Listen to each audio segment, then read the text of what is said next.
Hello guys, my name is David Green. As you probably know of, this is actually a video tour, and this is going to be about it. Just for in case you're wondering why the audio might be a little slower than the video, is because of the fact I'm using the low light settings so you can see all the art tools I use, because I'm recording with my Nintendo 3DS instead of with the camera, like I did some of my other videos. And this is actually a brand new art video tour of everything I own that I use in art. And I'm going to start with what I basically started off with first, and then heading all the way up to the final thing, which is the latest thing I got, which I have right beside me. It's like a charcoal set with different stuff in it, which you'll see here later on in the video. Or I might just talk about that during the charcoal part. Yeah, I'll just do that during the charcoal. But basically I'm going to start with what I basically start off with. The basic tools I had started off with, going into the more stuff later on that I got, and so forth. So these are going to be short little videos in parts in the actual big video that you're watching right now. You won't be able to tell unless you hear me get cut off for a few seconds or something, but most of the time when I do something like that, I probably won't be doing that. Or you might see the video shift a little bit, where you can see I kind of cut it a little bit. So I'm going to try to make them about near 5 minutes long each part, so that when I put it all together in the editing software, it won't take as long to put the whole thing together, because for some reason with my friend's camera it just takes way too long. And I might just split them into parts depending on how long it actually takes me. I'm actually going to count up the time and stuff like that, and find out all that stuff. So right now it's at 2 minutes, so I'm going to go ahead and start. So basically right here is what I started off with when I first, well actually, first thing I really started off with was just normal pencils. Not these kind of special pencils that you see right here. These are my special sketching pencils. And each one of them has, let me pull out one. Hopefully you can see this. First of all, they're made by Dallarani. They're really cheap kind. As you can see, this is a 2B sketching pencil. Yeah, you can see it right there. You can barely see it to the right where it says sketching. That it's a 2B, so it's like it's somewhat getting near dark and stuff. But each one was marked with a different color and so, or different number, which I'm trying to think of what it's actually called, for shading and stuff. These are really good to use when you want to do really good shadings, and I'm actually going to show you the first picture I'm going to show for that. So for the graphite, they're actually called graphite pencils, and this is an old drawing that I did, and it came in at 3rd place at the Best Buy Fair. So I know most of the people from church have seen it, but and most of the people on my Facebook page have seen it. But basically it is just a shaded watermelon. You can see where it's darker right here, in the darker areas where the darkest part of the watermelon is. And you can see it's darker right there because the skin, or like the tone of the watermelon right there where that edge was a dark color. So yeah, I used black and white photo for this. That showed me all my grayscales, so that way I can get everything right in the picture. That's why when you do pictures and stuff, it's always best to have a photo reference of your own and put it in black and white when you're doing sketching pencils, or graphite pencils is what I call them, because that's what they're actually called, because it's not lead. People may say, oh, that's lead that's in those pencils. They're not lead. They're actually called graphite. Do not let no one tell you different, because that is the actual truth. And I will tell you this for a fact, because even the Ron Shepard, the guy that taught me some watercolor pencil techniques, which I'll show you those later on, and one of the things I did with watercolor pencils later on too. But yeah, he actually corrected someone saying, because they said lead in the pencil that they were using, and he stopped and said, that's not lead, it's graphite. Never ever call it lead. So yeah. So yeah, like I said, make sure you call these graphite pencils, because I will correct you myself if you say lead in front of me. I'll say it's not lead, it's graphite pencils. So basically, this is one that I did. I'm actually selling it for like 30. It's already pretty much put up in my own matted frame, where basically it has the name of it, which is a shaded watermill, with what I use, sketching pencils on sketch paper, and then also how much I'm selling it for, followed by all my contact information where you can get a hold of me to schedule me do a portrait of someone, stuff like that. And it has this yarn so that way you can hang it. This is one of the pictures I had hanging on my wall in my room. Which actually that's why I'm recording this video at. It's in my room. So yeah, that's one of my favorite things I like to do when I do black and white photos or videos, or not photos and videos, but black and white related stuff. Then my erasers. I have 3 different types of erasers right here. I don't use this one due to the fact you really don't use pink on anything. I mostly use this for my what's it called, for my notebooks and stuff. I just keep this one in here so that way at least I know where it's at anytime I have my notebooks with me. I spell notebooks. But the one I use more than anything is this white one right here. It's a vinyl eraser. That's what these are called. These white and pink ones are called vinyl erasers because they're made out of plastic.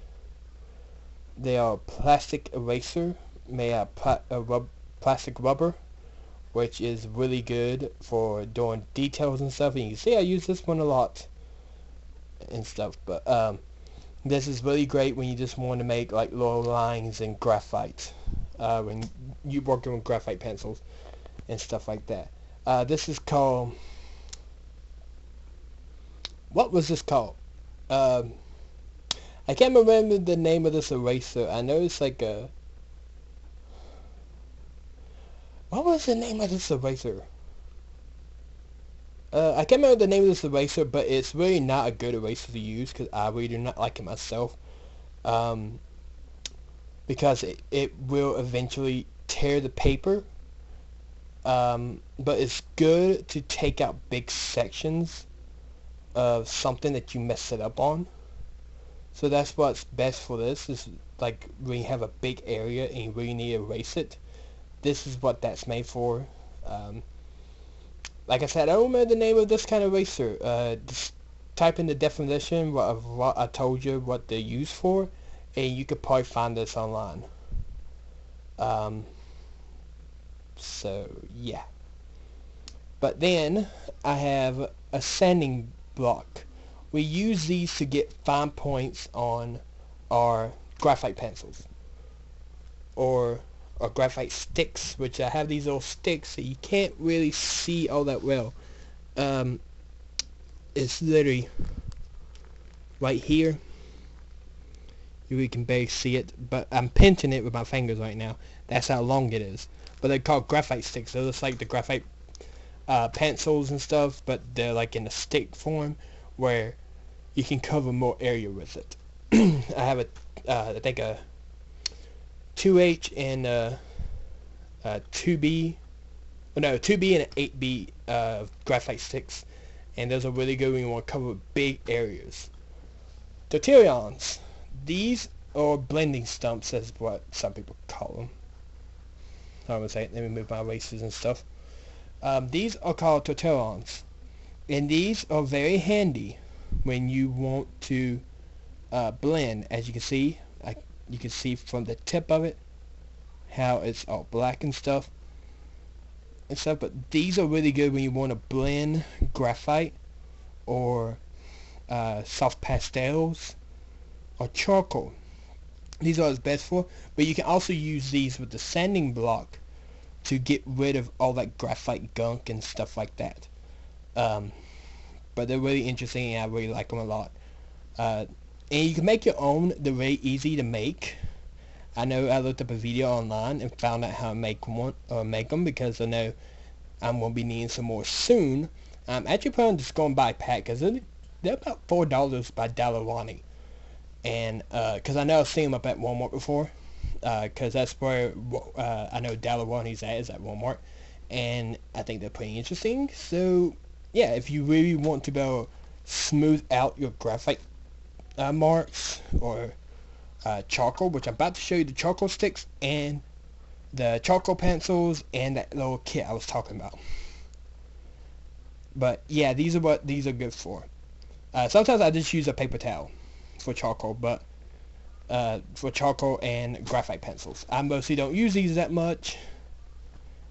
I know the last time I used it was on a picture of a roof that I drew for a friend that she really liked, and I definitely use those for that. So yeah. Okay, on to the next part. Let me get these open and find the other ones. Right here they are. And this little box, which I'll show that in a minute. Okay, these are my favorite things, and the reason why, because they're not as messy as these. These black, this big old black mass that you see, these are charcoal sticks. These things are very, very messy. Trust me. I have used these before. I really don't like the sticks. I actually like charcoal pencils, and that is what's in this Dallarani case. And this Dallarani tin. And there's three of them. There's a soft, a medium, and a hard. Let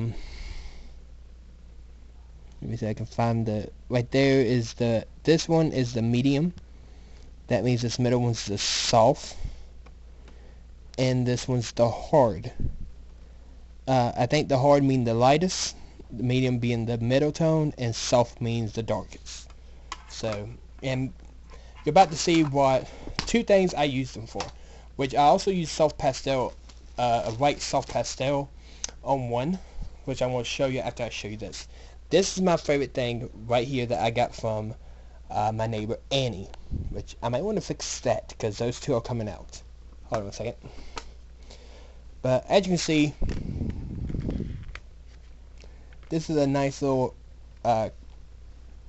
different types of charcoal. They're like different colors and stuff. As you see, you got the black charcoal. The black charcoal's in here. Basically the charcoal that you use for when you want shading. Then you have this white charcoal that is used for highlights. Then you also have a gray charcoal just to lighten up some areas where it's not too light. And then you have these mid-tone charcoals, which is like I forgot the actual name for these, but I just call them charcoal because of the fact that I don't know the actual name for them. But there's like a different types of red all the way down to brown, and these are like mid-tone colors, and yeah, they're very good. And I'll show you what I did with these as well. So yeah, that's all the charcoal stuff. Let me show you what I did with these. Oh, I was supposed to talk about something else next, but I'll talk about that here in a minute. Because I actually had it set up where when I show you these things that I order, but not anymore. So right here's my first price ribbon from the Best Buy Fair that I did of a charcoal apple. As you can see, I use the charcoal pencils right here to do my shadings, and then use a white pastel and the charcoal right there in the middle, and I use a white pastel for my highlights. So yeah, that's one of the things. I just gotta make sure these things don't fall off my bed. And then there's this big old thing. You may have to, well, it's very hard to see, but it's a self-portrait of myself, and what I used was like a red mid-tone for my skin, so that way at least I have an area filled in, and I used the white to highlight the shiny parts of my face. I used the black to black out my whole entire hair, due to my hair is like a brackish brown.